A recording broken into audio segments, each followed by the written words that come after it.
தயிர் ஆரோக்கியமான உணவுப் பொருளாக இருந்தாலும் அதனை குறிப்பிட்ட காய்களுடன் இணைக்கும் போது அது செரிமான பிரச்சனைகள் மற்றும் பிற உடல்நல பிரச்சனைகளுக்கு வழிவகுக்கும். இந்த பதிவில் எந்த காய்கறிகளை தயிருடன் சேர்த்து சாப்பிடக்கூடாது என்பதை பற்றி தெரிந்து கொள்வோம். தக்காளி பல உணவு வகைகளில் பிரதானமாக இருந்தாலும் அது அமிலத்தன்மை கொண்டது என்பதை மறுக்க முடியாது. தயிரும் அமிலத்தன்மை கொண்டது. இவற்றை ஒன்றாக உட்கொள்ளும் பொழுது இந்த கலவையானது சில நபர்களுக்கு நெஞ்செரிச்சல் மற்றும் செரிமான பிரச்சனைகளுக்கு வழிவகுக்கும்.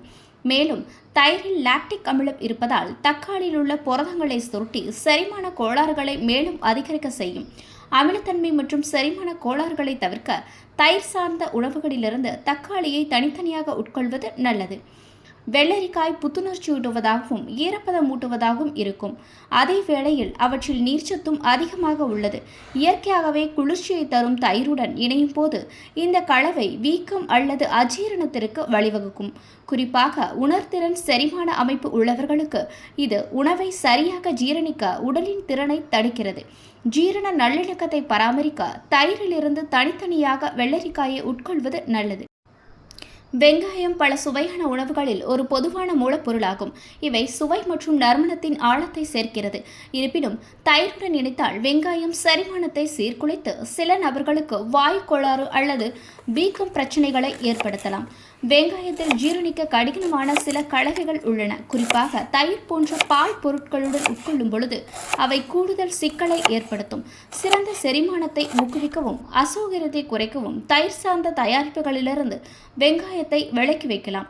ஜீரணத்தில் ஏற்படக்கூடிய பாதகமான விளைவுகள் காரணமாக பாகற்காயை தயிருடன் சேர்த்து சாப்பிடுவது தவிர்க்கப்பட வேண்டியது என்று பரிந்துரைக்கப்படுகிறது. பாகற்காயில் செரிமான அசௌகரியத்தை ஏற்படுத்தும் மற்றும் வயிற்றில் இயற்கையான செயல்முறைகளை தலையிடக்கூடிய கலவைகள் உள்ளன.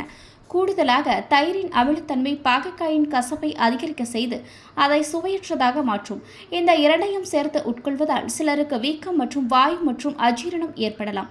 செரிமான பிரச்சனைகளை தவிர்க்க பாகற்காய் மற்றும் தயிரை தனித்தனியாக சாப்பிடுவது செரிமான ஆரோக்கியத்தை பாதிக்காமல் அவற்றின் ஊட்டச்சத்துக்களை முழுமையாக பெற உதவும்.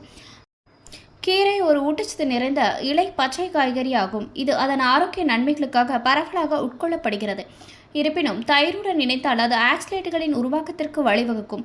ஆக்சலேட்டுகள் கால்சியம் உறிஞ்சுதலின் குறுக்கிடக்கூடிய மற்றும் சிறுநீரகங்கள் உருவாவதற்கு பங்களிக்கும் கலவையாகும். ஆக்சலேட் உருவாகும் அபாயத்தை குறைக்க தயிருடன் கீரையை இணைப்பதை தவிர்ப்பது நல்லது. இதுபோன்ற பயனுள்ள தகவல்களை தெரிந்து கொள்ள எப்போதும் ஹெல்த் டுடேவுடன் இணைந்திருங்கள்.